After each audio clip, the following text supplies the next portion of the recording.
Friends, मैंने अपने कुछ पिछले वीडियो में नोबेल पुरस्कार के बारे में जानकारी आप लोगों से शेयर करने का प्रयास किया है। मेरे एक वीडियो में नोबेल पुरस्कारों की पृष्ठभूमि की मैंने चर्चा की थी, तो दूसरे और तीसरे श्रृंखला में कुछ नोबेल पुरस्कार के बिंदुओं पर विस्तार से चर्चा की थी। आज के मेरे इस वीडियो में मैं भारतीय नोबेल पुरस्कार के बारे में जानकारी शेयर करना चाहूंगा। भारतीय नोबेल पुरस्कार, जो नोबेल पुरस्कार के समान ही भारत में सम्मानित हैं, वो पुरस्कार हम शांति स्वरूप भट्टागर पुरस्कार के नाम से जानते हैं या एस भट्टागर अवार्ड के नाम से जानते हैं। शांति स्वरूप भट्टागर अवार्ड भारत में दिए जाने वाले बहुत ही प्रतिष्ठित पुरस्कार हैं, जो किसी भी अप्लाइड या बेसिक साइंस में आउटस्टैंडिंग रिसर्च वर्क के लिए हर वर्ष प्रदान किए जाते हैं। शांति स्वरूप भट्टागर पर विस्तृत चर्चा करने से पहले मैं शांति स्वरूप जी भट्टागर के बारे में एक परिचय देना अपना कर्तव्य समझता हूं। Doctor Shanti Swarup भट्टागर, who was an outstanding physical chemist, outstanding academic, industrial and research administrator, एक अभूतपूर्व भौतिक रसायन शास्त्री, एक अभूतपूर्व शैक्षणिक, औद्योगिकी एवं प्रयोगशाला प्रशासक के रूप में भारत में उभरे थे। प्रोफेसर भट्टागर साहब का जन्म ब्रिटिश इंडिया के पंजाब में हुआ था। उनकी प्रारंभिक एजुकेशन लाहौर में ही हुई थी। डीएवी स्कूल से उन्होंने एजुकेशन प्राप्त की थी। उसके बाद वो दयाल सिंह कॉलेज में एजुकेशन प्राप्त कर रहे थे, तभी उन्हें विदेश से फेलोशिप प्राप्त करने का अवसर प्राप्त हुआ था। शांति स्वरूप जी भट्टागर ने उल्लेखनीय कार्य एमएससी पीएचडी में किया था। उसके बाद 1921 में भारत में आने के बाद एक रसायन शास्त्र के प्रोफेसर के रूप में भारत के बहुत ही प्रसिद्ध केंद्रीय विश्वविद्यालय बनारस हिंदू विश्वविद्यालय में अपनी सेवाओं का प्रारंभ किया था। बनारस हिंदू विश्वविद्यालय में रसायन शास्त्र के प्रोफेसर एवं केमिकल लेबोरेटरीज के डायरेक्टर के रूप में उन्होंने सेवाएं दी थी। उसके बाद पंजाब यूनिवर्सिटी लाहौर चले गए थे, लेकिन उनका रसायन शास्त्र के क्षेत्र में बनारस हिंदू यूनिवर्सिटी में अभूतपूर्व योगदान रहा था। इस बात में कोई संदेह नहीं है। लेकिन शांति स्वरूप भट्टागर जितने रसायन शास्त्र के धनी थे, जितने विज्ञान की प्रतिभा के धनी थे, उतने ही साहित्य के भी धनी थे। वो एक प्ले राइटर भी थे, वो एक बहुत अच्छे पोएट भी थे। और ये कहते हुए मुझे गर्व का अनुभव होता है, बनारस हिंदू विश्वविद्यालय का कुलगीत सर शांति स्वरूप भट्टागर जी ने ही लिखा था। आज भी जो कुलगीत बनारस हिंदू विश्वविद्यालय में गाया जाता है, उसके रचयिता, उसके निर्माता डॉक्टर शांति स्वरूप भट्टागर ही थे।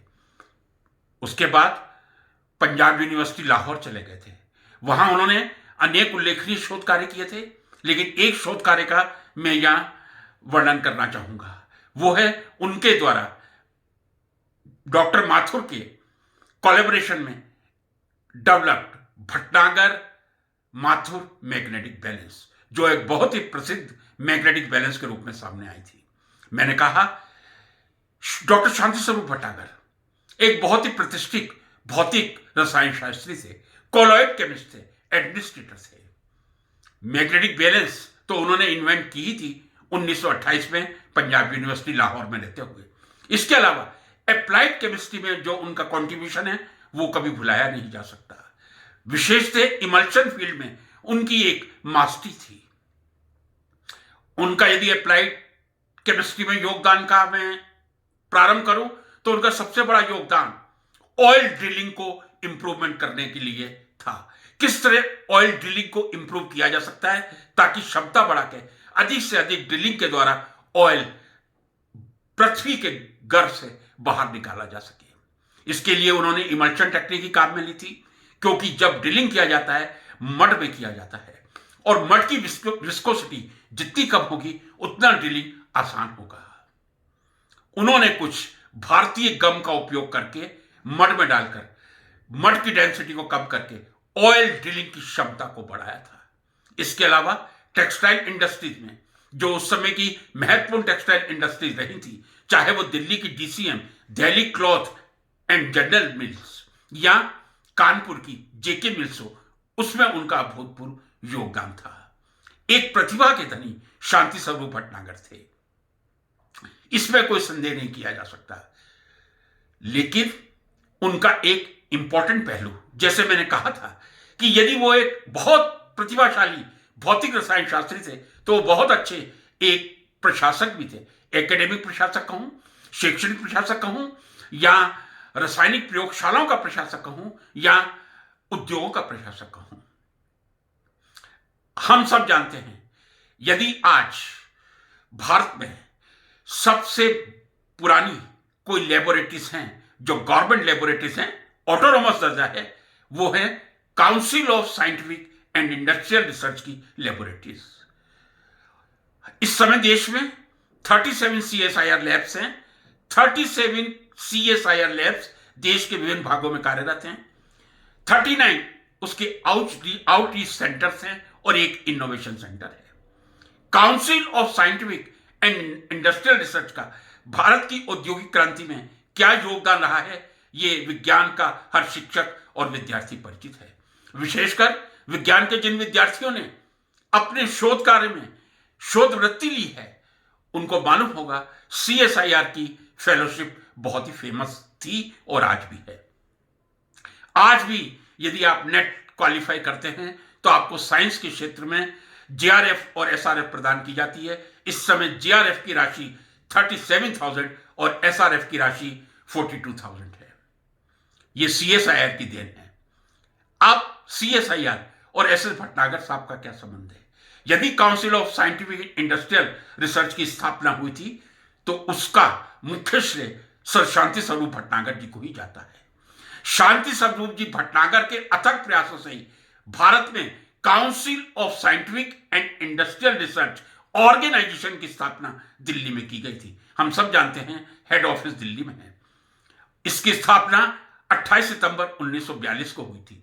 तो मैं कह दूं 28 सितंबर 1942 को council of scientific and industrial research की स्थापना शांति स्वरूप जी भटनागर साहब के अथक प्रयासों और परिश्रम से हुई थी।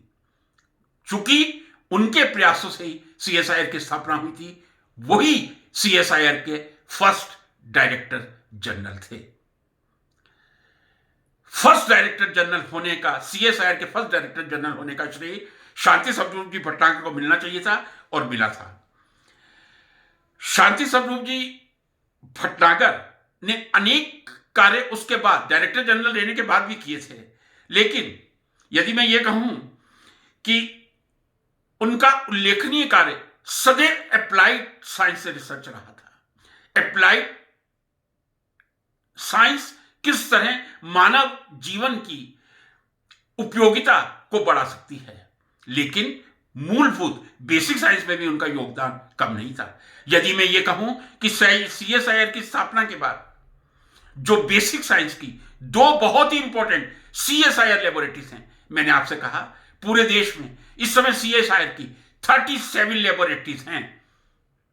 37 laboratories are there in CSIR, 39 outreach centres हैं और एक इनोवेशन सेंटर है। CSIR की इन लेबोरेटरीज में प्रमुख नाम आता है NCL, नेशनल केमिकल लेबोरेटरीज, जो रसायन शास्त्र के शोध कार्य की प्रखर लैब पुणे या पूना में स्थित है। शांति स्वरूप जी भटनागर के अथक प्रयासों से ही यह प्रारंभिक लैब थी। भौतिक शास्त्र में, बेसिक साइंस में, भौतिक शास्त्र के क्षेत्र में नए शोध कार्य करने वाली नेशनल फिजिकल लेबोरेटरी जो दिल्ली में है, वह भी शांति स्वरूप भटनागर जी के अथक प्रयासों से प्रारंभ की गई थी। ये कुछ प्रारंभिक लेबोरेटरी थी जो शांति स्वरूप जी भटनागर के हाथों से स्थापित की गई थी। इसके बाद देश में अनेक लेबोरेटरीज स्थापित हो चुकी हैं, चाहे वो central electrochemical research institute Karaikudi हो या दूसरा प्रतिष्ठित CSIR का प्रतिष्ठान central salt and marine chemical research institute Gujarat के भावनगर में स्थित हो। अनेक अलग अलग लेबोरेटरी विभिन्न तरह के शोध कार्य कर रही हैं। इसीलिए शांति स्वरूप जी भटनागर को फादर ऑफ लेबोरेटरीज कहा जाता है, क्योंकि उन्होंने CSIR लेबोरेटरीज का आविष्कार करके, CSIR की स्थापना करके भारत में विज्ञान की शोध के नए रास्ते प्रशस्त किए थे। अब मैं भटनागर पुरस्कार पर आऊंगा। हम जानते हैं कि जब जब कोई आउटस्टैंडिंग काम होता है तब तक किसी न किसी रूप में उसको पुरस्कृत किया जाता है। मैंने नोबेल प्राइज की जब बात की थी तब बताया था कि 6 अलग अलग क्षेत्र हैं, physics, chemistry, physiology, medicine, literature, peace and economics. इन क्षेत्रों में जो भी कोई विश्व स्तरीय शोध कार्य होगा उसके लिए कोई भी व्यक्ति नोबेल पुरस्कार प्राप्त कर सकता है। आसान नहीं है, यह मैंने अपने पहले एपिसोड में बहुत स्पष्ट कर दिया है। ठीक इसी तरह भारत में यदि कोई व्यक्ति भारत में रहकर, यह मैं इंफेटिकली कह रहा हूं, the work should be done in India, Bharat में रहकर कोई मूलभूत शोध कार्य करता है, अलग अलग क्षेत्रों के नाम अभी मैं बताऊंगा, वो शांति स्वरूप भटनागर पुरस्कार प्राप्त कर सकता है। एक बात मैं और स्पष्ट करना चाहूंगा, जब मैंने नोबेल पुरस्कार की बात की थी तब भी यह बताया था और आज फिर स्पष्ट कर रहा हूं, नोबेल पुरस्कार प्राप्त करने की कोई आयु सीमा नहीं है। न्यूनतम आयु सीमा 17 वर्ष की मलाला यूसुफजई का उदाहरण हमारे सामने आता है, और अधिकतम कितनी आयु का व्यक्ति कोई नोबेल पुरस्कार प्राप्त कर सकता है। और मुझे फिर कहते हुए ये गर्व का अनुभव होता है जब जब कोई नए आयाम स्थापित होते हैं, रसायन शास्त्री कोई नए आयाम स्थापित करता है। 97 की एज में गुड इनफ ने 2019 में लिथियम आयन बैटरी का नोबेल पुरस्कार रसायन शास्त्र में लेकर यह प्रमाणित कर दिया था कि उम्र की कोई सीमा नहीं होती। तो नोबेल पुरस्कार में उम्र की कोई सीमा नहीं है। आज तक के इतिहास में 17 साल की मलाला यूसुफजई को शांति के क्षेत्र में यदि नोबेल पुरस्कार मिला है तो गुड इनफ को 2009 में लिथियम आयन बैटरी के आविष्कार के लिए नोबेल पुरस्कार मिला है। लेकिन माय फ्रेंड्स, भटनागर पुरस्कार के लिए उम्र की सीमा है, नोबेल पुरस्कार के लिए कोई उम्र की सीमा नहीं है। 97 के गुड इनफ जी को मिल चुका है, हो सकता है कोई 99 का व्यक्ति आने वाले समय में ले ले। मलाला यूसुफजई ने 17 साल की उम्र में लिया है, हो सकता है कोई 10 वर्ष का व्यक्ति आने वाले समय में नोबेल पुरस्कार प्राप्त कर ले। भटनागर पुरस्कार में न्यूनतम उम्र की कोई सीमा नहीं है, लेकिन अधिकतम उम्र की सीमा है। केवल 45 वर्ष की आयु तक ही आप भटनागर पुरस्कार प्राप्त कर सकते हैं। मैं पुनः इसकी पुनरावृत्ति करूंगा, जिस वर्ष भटनागर पुरस्कार दिया जाता है उसके पूर्व वर्ष में 31 दिसंबर को आपकी आयु 45 वर्ष तक ही होनी चाहिए, 45 वर्ष से अधिक नहीं होनी चाहिए। दूसरा, जो आप शोध कार्य प्रस्तुत कर रहे हैं भटनागर पुरस्कार लेने के लिए, भारत में होना चाहिए, और इसमें कहने में कोई मतलब अतिशयोक्ति नहीं। The work should be outstanding and applicable for the humankind, मानव सेवा के लिए मूलभूत, आउटस्टैंडिंग, बेसिक या अप्लाइड साइंस में होना चाहिए। अब मैं आपको बता दूं, 1958 में शांति स्वरूप भटनागर पुरस्कार की स्थापना की गई थी। 7 विभिन्न ऐसे क्षेत्र हैं जिसमें हर वर्ष उल्लेखनीय कार्य के लिए शांति स्वरूप भटनागर पुरस्कार दिया जाता है। कौन कौन से वो 7 क्षेत्र हैं? There are 7 fields in which every year Bhatnagar awards are given on the foundation day of CSIR, Council of Scientific and Industrial Research, which I did say that is 28 September 1942. स्थापना दिवस के दिन 28 सितंबर को 7 अलग अलग क्षेत्रों में देश के प्रतिभाशाली युवाओं को, जो 45 वर्ष की उम्र तक हैं, जिन्होंने अभूतपूर्व अपने शोध कार्य से मानव जाति को लाभान्वित किया है, ऐसे व्यक्ति शांति स्वरूप भटनागर पुरस्कार से गौरवान्वित होते हैं। कौन से वो 7 क्षेत्र हैं? बायोलॉजिकल साइंसेस पहला, केमिकल साइंसेस दूसरा, तीसरा earth, atmosphere, ocean and planetary sciences. ये मैं फिर रिपीट करूंगा, earth, atmosphere, ocean and planetary sciences, ये तीनों एक ही हैं। इंजीनियरिंग साइंसेस चौथा क्षेत्र है, मैथमेटिकल साइंसेस 5वां है, मेडिकल साइंसेस 6ठा है, और फिजिकल साइंसेस या फिजिक्स 7वां क्षेत्र है। यहां मैं एक बार फिर स्पष्ट कर दूं कि नोबेल पुरस्कार शेष क्षेत्र में प्रदान किए जाते हैं, physics, chemistry, physiology, medicine, literature, peace and economics. Mathematics का नोबेल पुरस्कार नहीं दिया जाता। कई बार जब मैं अपना लेक्चर ये देता हूं, मुझसे प्रश्न होता है कि मैथमेटिक्स में नोबेल पुरस्कार क्यों नहीं प्रदान किया जाता। इसका मैं यहां उत्तर देना और चर्चा करना तर्कसंगत नहीं समझता। हां, अनडाउटेडली देयर आर 7 फील्ड्स। अब मैं पुनः उनके नाम पढ़ूंगा। किस ईयर में? मैंने कहा था 1958 में भटनागर पुरस्कारों का प्रारंभ हुआ था। यस, 1958 में सबसे पहला फिजिक्स का शांति स्वरूप भटनागर दिया गया था। इसलिए मैंने कहा 1958 में शांति स्वरूप भटनागर पुरस्कारों की स्थापना हुई थी। अब मैं आपके सामने एक एक विषय के साथ किस वर्ष में शांति स्वरूप भटनागर पुरस्कार प्रारंभ हुए थे और कितने लोगों को दिए जा चुके हैं, इसका एक चित्रण पेश करना चाहूंगा। बायोलॉजिकल साइंसेस 1960 में प्रारंभ हुआ था। बायोलॉजिकल साइंसेस का शांति स्वरूप भटनागर 1960 में प्रारंभ किया गया था। अभी तक 103 वैज्ञानिक इस पुरस्कार से गौरवान्वित हो चुके हैं। केमिकल साइंसेस, रसायन शास्त्र का शांति स्वरूप भटनागर भी 1960 में शुरू किया गया था। अभी तक 100 वैज्ञानिक शांति स्वरूप भटनागर प्राप्त कर चुके हैं। 100 रसायन शास्त्री इस शांति स्वरूप भटनागर से गौरवान्वित हो चुके हैं। तीसरा, जैसे मैंने कहा था, earth, atmosphere, ocean and planetary sciences, ये सबका एक ही समूह है, एक ही पुरस्कार है, जिसका प्रारंभ 1972 में हुआ था और 53 वैज्ञानिक इस पुरस्कार को प्राप्त कर चुके हैं।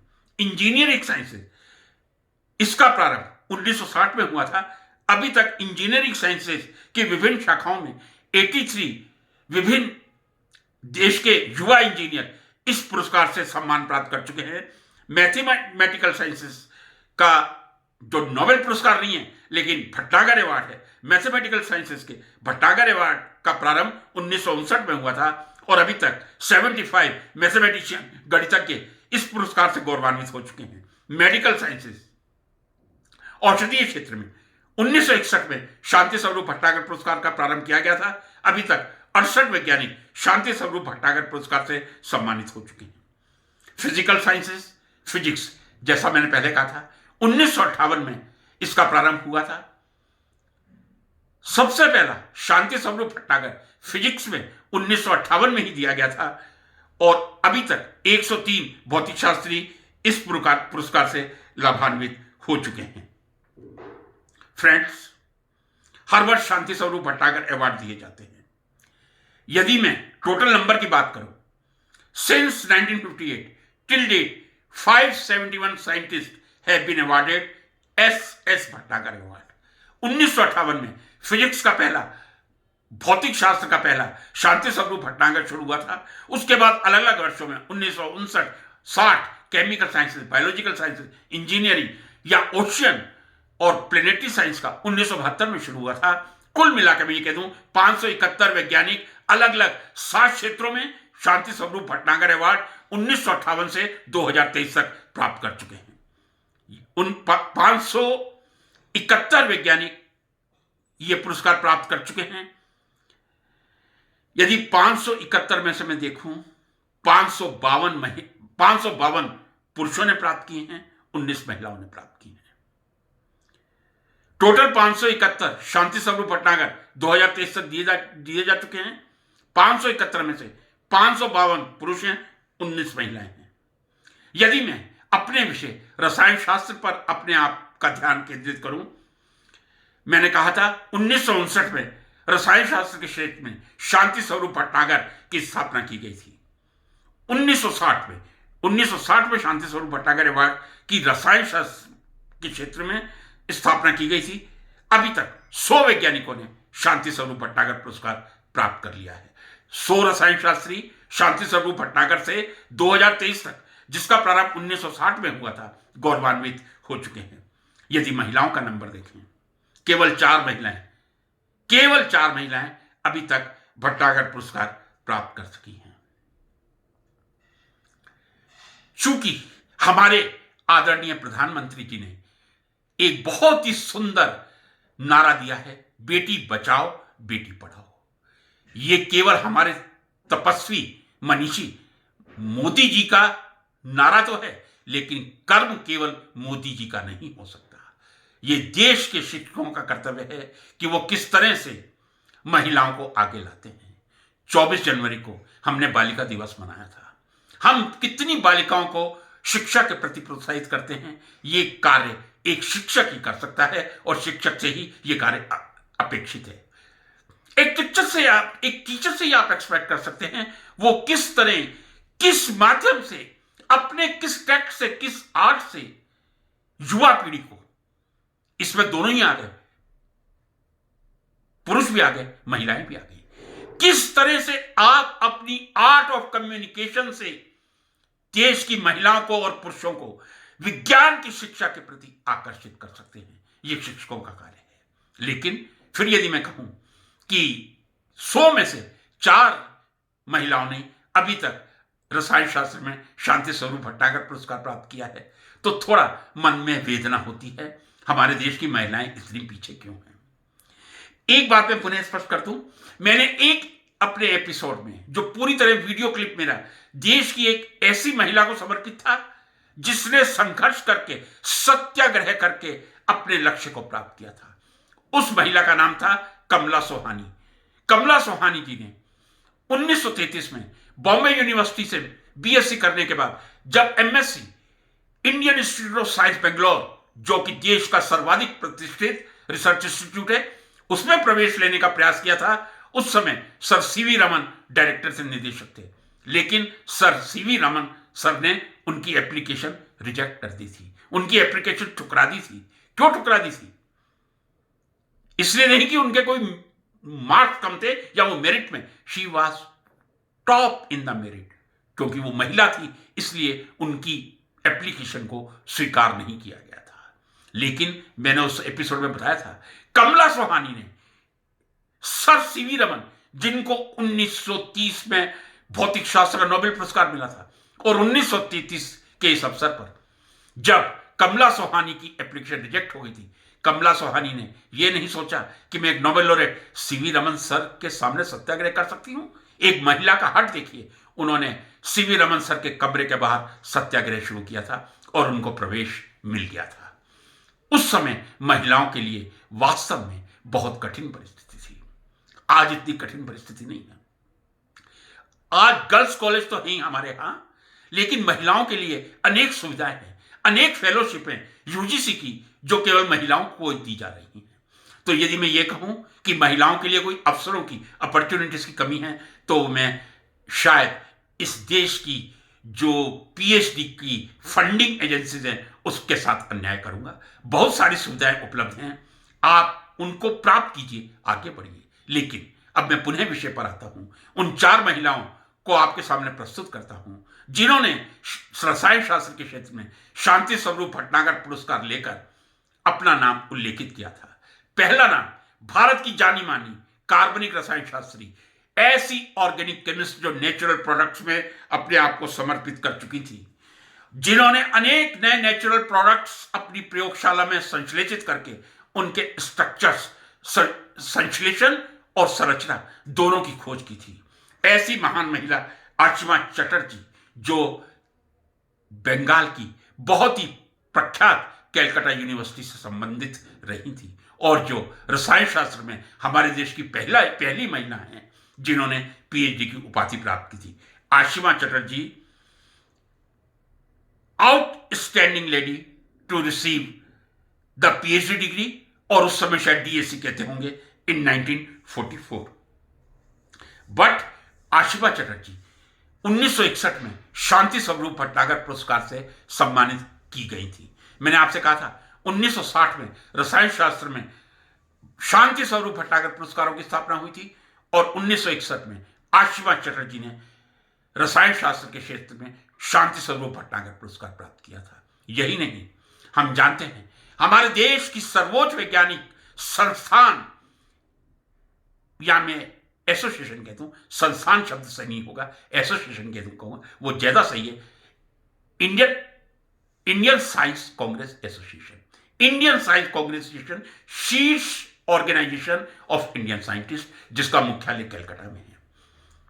एकमात्र पहली महिला, एकमात्र तो नहीं कहूंगा, माफी चाहूंगा, पहली महिला थी, पहली महिला रसायन शास्त्री कह दूं, पहली महिला कह दूं, जिन्होंने अध्यक्ष पद, इंडियन साइंस कांग्रेस एसोसिएशन के प्रेसिडेंट के पद को सुशोभित किया था।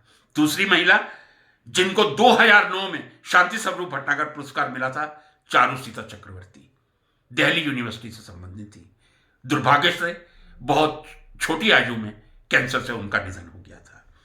तीसरी महान महिला रसायन शास्त्री जिन्होंने रसायन शास्त्र का शांति स्वरूप भटनागर पुरस्कार प्राप्त किया है, वो हैं डॉक्टर यमुना कृष्णन, जिन्हें 2013 में शांति स्वरूप भटनागर पुरस्कार मिला था। चौथी महान महिला है ज्योतिमयी दास, जिनको 2020 में शांति स्वरूप भटनागर पुरस्कार मिला है। 4 ही ऐसी महिलाएं हैं जिनको रसायन शास्त्र के क्षेत्र में शांति स्वरूप भटनागर पुरस्कार 2023 तक मिला है। 100 रसायन शास्त्रियों को मिला है, उसमें से 4 महिलाएं, महान महिलाएं, आशिमा चटर्जी, प्रोफेसर चारुसीता चक्रवर्ती, डॉक्टर यमुना कृष्णन, डॉक्टर ज्योतिमयी दास। इन्होंने महिलाओं के नाम को आगे बढ़ाया है। मैं समझता हूं, एक बार मैं पुनः इस बात की पुनरावृत्ति कर दूं, जो ये वीडियो सुन रहे हैं, देश की युवा पीढ़ी जो इस समय शोध कार्य कर रही है, पीएचडी कर रही है, या पीएचडी के बाद किसी यूनिवर्सिटी में लेक्चरर या रीडर के पद पर कार्यरत हैं, या प्रोफेसर के पद पर कार्यरत हैं, या किसी scientific laboratory, CSIR, DST, DRDO या डीएई की लैब में हैं, वो सभी युवा वैज्ञानिक 45 साल की उम्र तक शांति स्वरूप भटनागर पुरस्कार प्राप्त कर सकते हैं।